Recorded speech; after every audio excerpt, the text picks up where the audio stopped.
ఓం శ్రీ గురుభ్యో నమ. అందరికీ నమస్కారం అండి. ఈరోజు మనం ఐశ్వర్య యోగంలోని లలితాపరాపతారిక అమ్మవారి యొక్క 65వ నామాన్ని, ఆ నామం యొక్క మహిమా ఫలితాన్ని గురించి తెలుసుకుందాం. ముందుగా గణేశ్వర ప్రార్థన.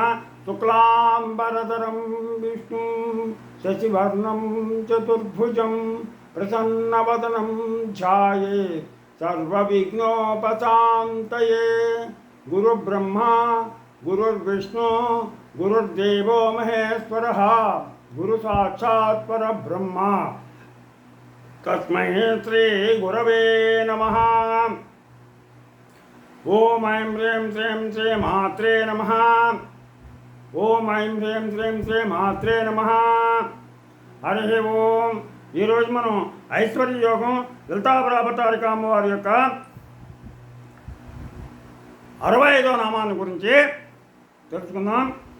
ఓం బండాసురవధోద్యుక్త శక్తిసేనా సమన్వితాయై నమః.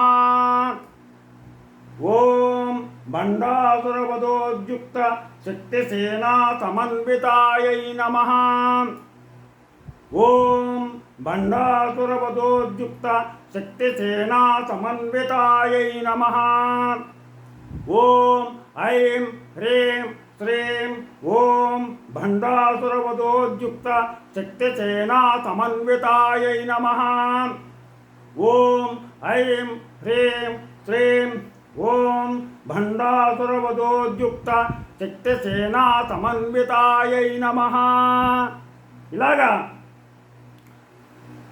ఇక్కడ నుండి బ్రహ్మాండ పురాణంలో వర్ణింపబడినటువంటి బండాసుర వృత్తాంతం నామరూపంలో వర్ణించబడింది. పూర్వం పార్వతీదేవి శివుడిని వివాహం చేసుకోగోరి ఆయన్ను హిమాలయాల్లో తపోనిష్ఠతో ఉన్న సమయంలో భక్తితో సేవించింది. ఆ సమయంలో శివుని తపస్సును భగ్నం చేసి ఆయనకు పార్వతితో వివాహం జరిగేలా చేసి తద్వారా కుమారస్వామి జననం, తారకాసుర వధ జరిగేలా చూద్దామని భావించినటువంటి దేవతలు మన్మధుడిని అందుకు వినియోగించారు. మన్మధుడు శివునిపై పుష్పబాణాన్ని ప్రయోగించాడు. దాంతో శివుడు పార్వతిపై మోహావేశం చెంది అంతలోనే దాన్ని అణుచుకుని తనకు మోహం కలిగించిన మన్మధునిపై ఆగ్రహించి 3వ కన్ను తెరిచి ఆ మన్మధుడిని భస్మం చేశాడు. ఆ బూడిదని చూశాడు. గణేశుడు దాన్ని ముద్ద చేసి ఒక బొమ్మగా తయారు చేశాడు. ఆ బొమ్మ ఆశ్చర్యంగా ప్రాణం పోసుకుంది.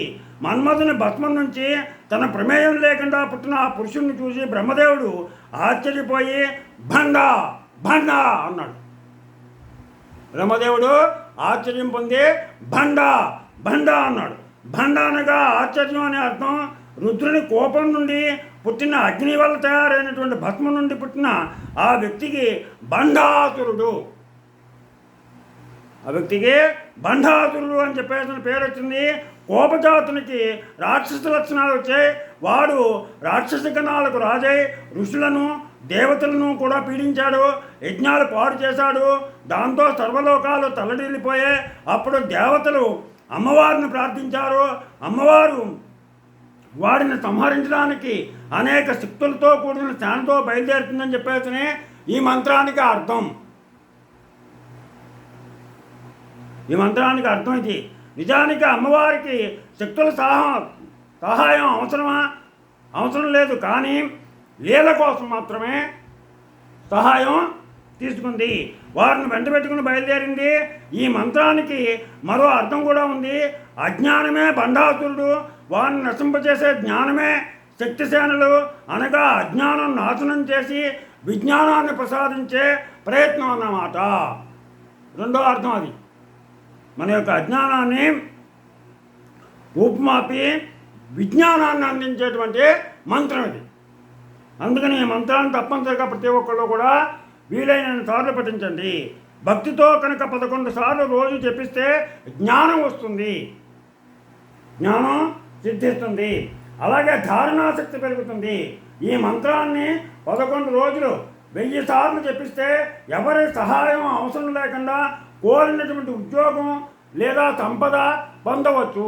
ఎవరి సహాయం లేకుండా కూడా రోజుకు 1000 సార్లు కనుక 11 రోజులు పఠించినట్లయితే కనుక ఉద్యోగాన్ని, సంపదనే పొందవచ్చు తప్పనిసరిగా. ఎవరి సహాయం అక్కర్లా. ఆ అమ్మ సహాయం తీసుకుంటే చాలు. అమ్మ నామాన్ని రోజు 1000 సార్లు 11 సార్లు 11 రోజులు ఈ రోజుకు 1000 సార్లు చెప్పునే 11 సార్లు చెప్పిస్తే ఆ ఉద్యోగాన్ని ఆ సంపదని పొందుతారు. నిత్యం వీలున్నప్పుడల్లా ఈ మంత్రాన్ని అనుష్ఠానం చేసేవారికి కొండంత మానసిక స్థితి చేకూరుతుంది. కోపం తగ్గుతుంది. ముందు ఎక్కువ కోపం వాళ్ళు పఠించినట్లయితే వాళ్ళ యొక్క కోపం తగ్గుతుంది. ఎంత క్లిష్టమైనటువంటి పనినైనా సరే ఇట్లే సాధించుకోవచ్చు. ఈ మంత్రాన్ని పడుకోబోయే ముందు రోజు 9 సార్లు చెప్పిస్తే ప్రశాంతంగా నిద్రపడుతుంది. నిద్రపట్టిన వాళ్ళు ఎవరన్నా ఉన్నట్లయితే కనుక ఈ మంత్రాన్ని రోజు పడుకోబోయే ముందు 9 సార్లు పఠించుకుని నిద్రపోతే మంచి సుఖనిద్ర పడుతుంది. ఎప్పుడైతే సుఖనిద్ర పడుతుందో అప్పుడు ఆరోగ్యం బాగుపడుతుంది. అది ఈ మంత్రానికి అర్థం. మీరు ఈ మంత్రాన్ని పఠించి ఆయా ఫలితాలను పొందుతారని ఆశిస్తూ మీకు నా ఛానల్ కనుక నచ్చినట్లయితే సబ్స్క్రైబ్ చేయండి. అలాగే లైక్ చేయమని కోరుతూ మీ రాపాటి వెంకట ప్రభాకర్ బాబు.